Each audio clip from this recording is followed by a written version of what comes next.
Now at this point, I don't know if this is a Tyler Perry play or if this is a Love and Hip Hop skit, but they are both participating in it and it will be treated as such.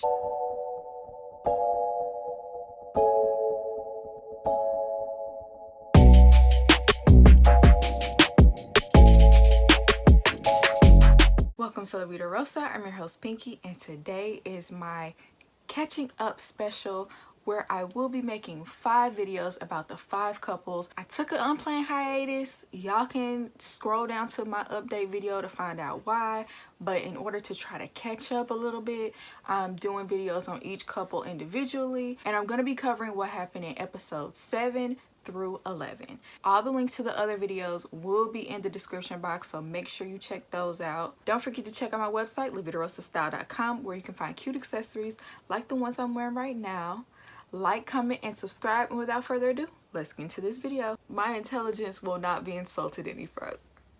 Y'all can't tell me both of these people are not just here to make sure they don't get fined, okay? At episode 7, I wasn't quite sure, but by the end of episode 11, it all made sense to me. So in episode 7, Chris pulled a Zach and he didn't even move in with Paige.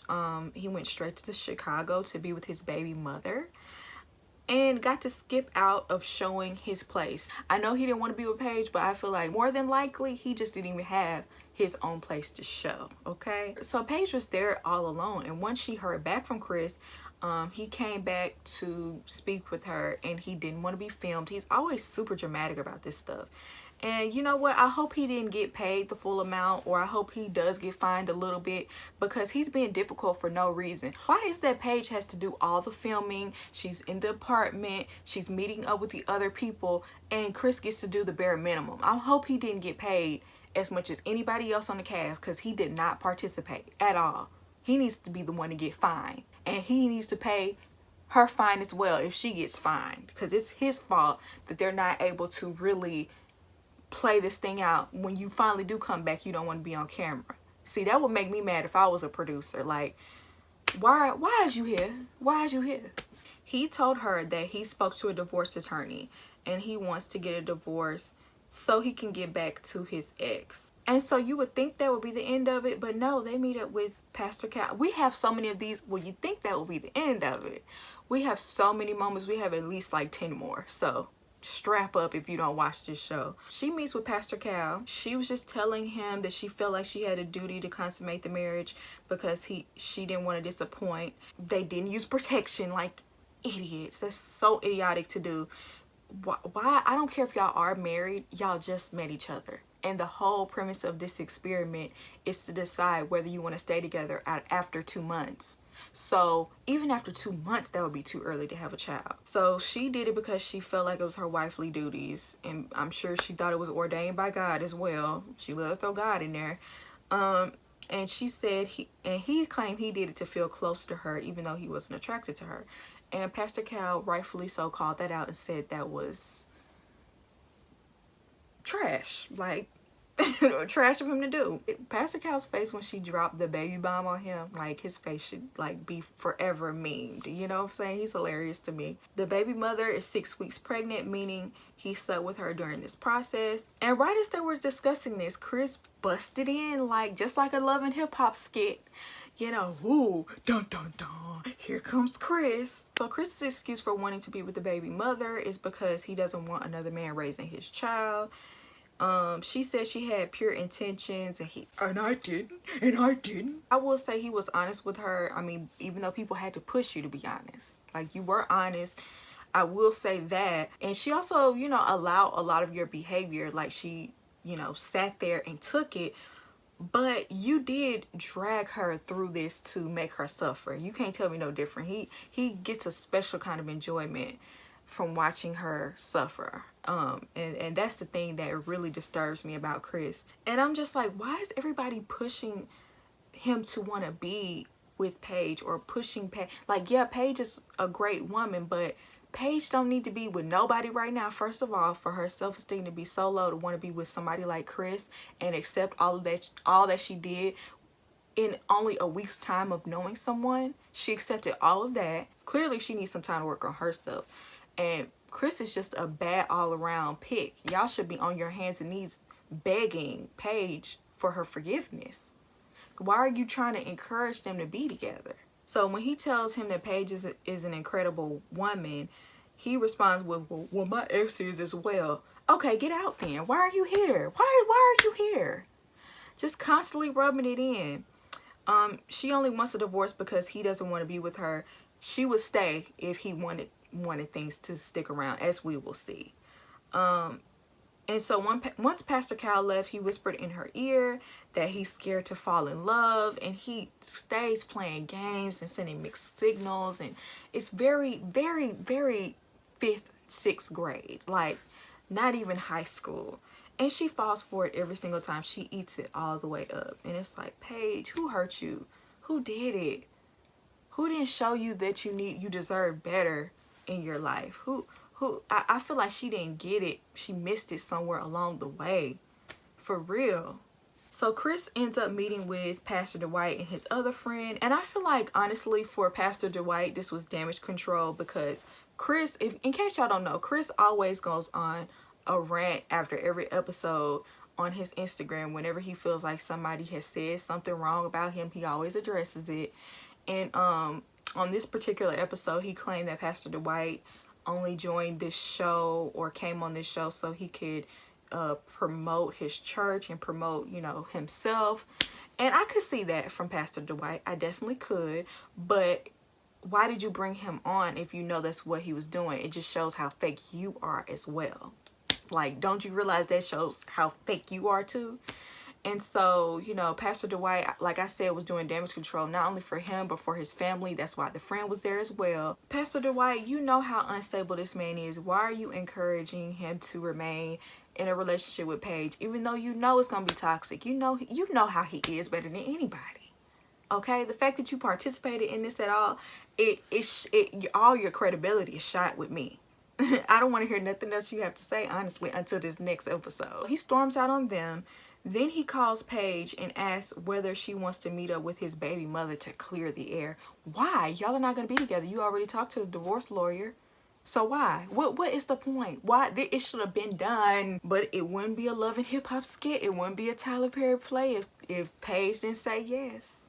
So, of course, they all meet up. And so the baby mother, I'm sorry to keep calling her the baby mother. I didn't write her name down. I'm sorry. Like, it's no disrespect to her. But the baby mother is tall and pretty. And honestly, I'm not even sure why she's with Chris, unless it would be for the money. And, you know, the money is questionable. So I don't know why she was ever with him. But she made it clear that she had nothing against Paige and was shocked to find out that he was married whenever she told him that she was pregnant. So Paige made sure to throw in there that she could have been pregnant too, because they, you know, didn't use protection. And the baby mama was so embarrassed at this point because he's been actively pursuing her and never mentioned that. And so I feel like because that was said, she made sure to say she doesn't intend to get back with him, and she was like, at all.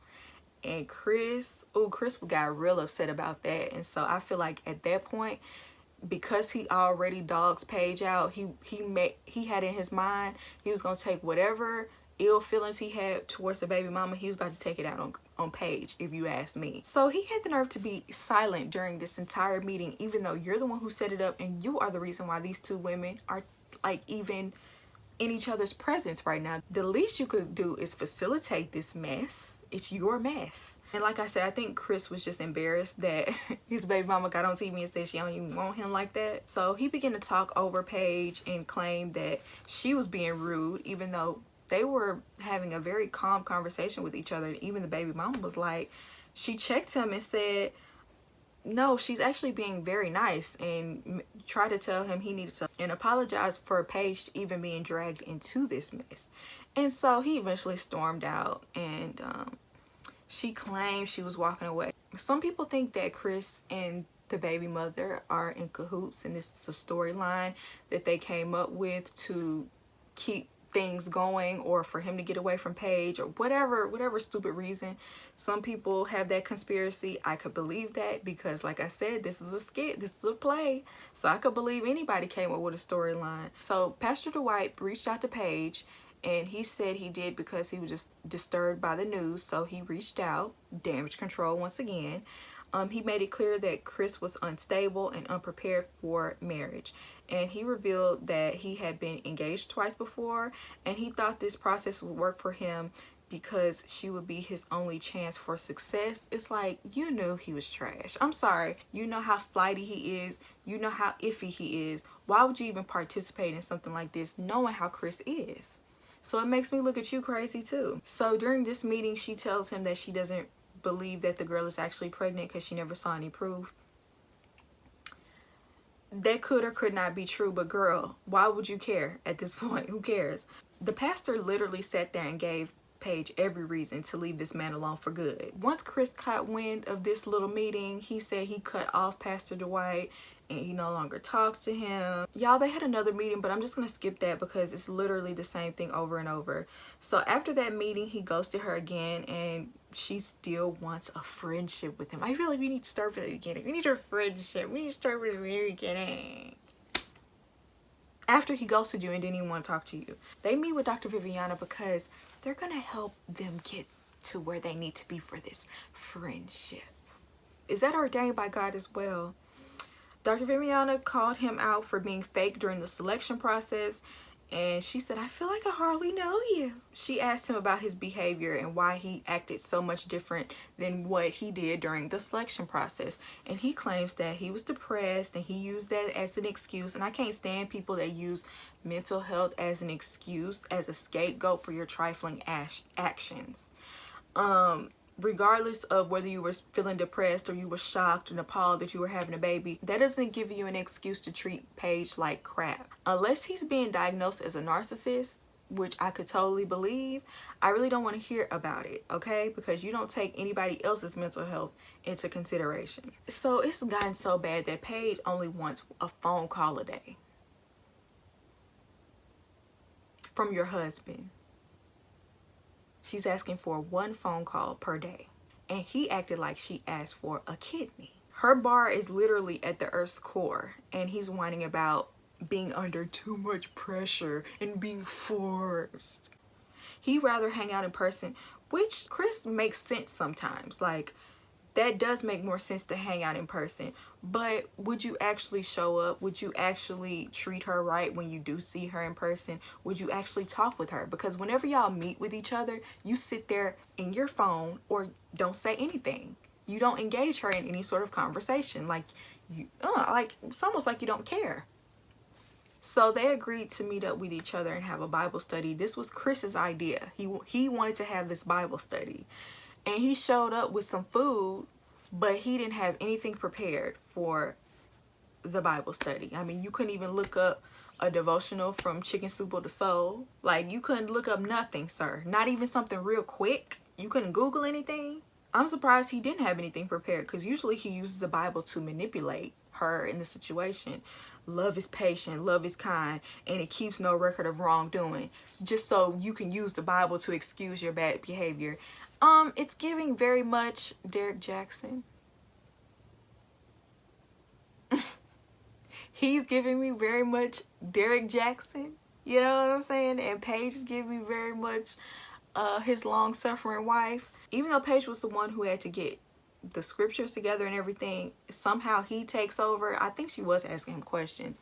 But as he was speaking, she was attentively writing notes as to what, like, why are you taking notes for what he says? He don't know nothing about the Bible. He might know the scriptures, but he doesn't live by them. There's no way I'm going to listen to anything Chris has to say about the Bible. And so right after this, like I said, he has to make her life miserable. Every time he meets up with her, he has to find a new way to, like, make her suffer. So he lets her know that he bought his baby mama a brand new Benz because she has been taking ride share. She didn't have transportation. He wanted her to have a car to drive the baby around in, which is understandable, Chris. But did it have to be a brand new Benz? Did you have to flex on her like that? Like, yeah, I got her a brand new Benz. What you got? And I hate his smile. His smile is so annoying. He smiles at the most inappropriate times, at the worst times, and it's like he smiles when I feel like he's the happiest when he's torturing Paige. Like, it's just like, that's when he has the biggest grin. Like, yeah, my baby needs a cherry. Ooh, ooh. How Paige doesn't choke him out, I don't know. He can do or say anything to Paige and she will beg for more, basically. So y'all, they played basketball and I really didn't get much from that other than he said he was gonna teach her how to play. He did teach her a little bit, but when they actually played, like, he actually was playing her for real and like crossing her up and dunking on her. I'm like, I was laughing so hard because you could tell he has really narcissistic ways that he wasn't even going to give her a chance to get any sort of point or win over him because, you know, he's a child that can't accept any sort of defeat from a woman. Like, it was embarrassing how he was, why are you playing so hard against this woman who says she don't even know how to play basketball? Like, your ego is that inflated? But we are talking about Chris here. She brought up the fact that he had been engaged twice, and he said he was 20 and he refused to say how long he dated the girl before he proposed, but they broke up due to his financial instability, and I feel like that's most likely why he flexes so hard, and I feel like he still doesn't have it like he says he does. I feel like he maybe earned a lot in the past, or he was successful in the past, but he possibly lived above his means. And so maybe that's how he drained a lot of his money. I don't know. But I feel like me and a lot of the other people that watch this show, especially my grandma, she don't think he got no money. She think he broke. And I could believe it. I feel like he's really insecure around Paige because she actually has it like that. So then they meet up again with one another and they play pool this time. He claims that he called her a few times off camera and she didn't answer. And this really bothered him for some reason. I guess he feels like her entire life revolves around his phone call. He feels like she only wants to communicate when they are on camera, and he feels like his needs are not being met. Now, mind you, Paige did not deny any of this. Paige did not deny any of this. She did say she missed his calls because she was with her mom and she figured he would send her a text, and he said he don't like to text, blah, whatever. But I feel like he was trying to call her out for, you know, just wanting to be on TV. And I feel like Paige is playing your game. This is a skit. This is not real life. Don't nobody here believe this situation between y'all two is feasible. It doesn't make any sense whatsoever. The only thing that would make sense is that Paige is doing this for TV. Like, I mean, duh, like, she's playing your game. Y'all are doing this so y'all don't get fined, right? That's what I thought. He's trying to call her out for not having anything to say off camera, and he doesn't have anything but degrading things to say to her on camera. So I feel like it's a nice tit for tat. I feel like y'all are evened out. And she tells him that he doesn't respect her. And it's like, finally you see that, because you definitely don't act like he's disrespectful towards you. You always, you know, bend to his will every single time. So I didn't even think you saw the disrespect. And so she does start crying. And a part of me feels like the crying was real, because Paige doesn't seem like a good actor. Maybe it wasn't in on the skit, because she started crying and the crying seemed real, and she stormed out. And it's like, Paige, make those tears matter this time. Like make yourself matter this time. If you finally see that he's disrespecting you, then act like it. Because at this point, no one can change the situation but you. You keep involving yourself in it. That's why don't nobody feel sorry for you at this point. Girl, why do they have her looking at these wedding pictures and videos by herself? I would have karate kicked that basket right off the table. I am not looking at this by myself. Are y'all crazy? Once again, why do they have her doing all the heavy lifting? Where is Chris?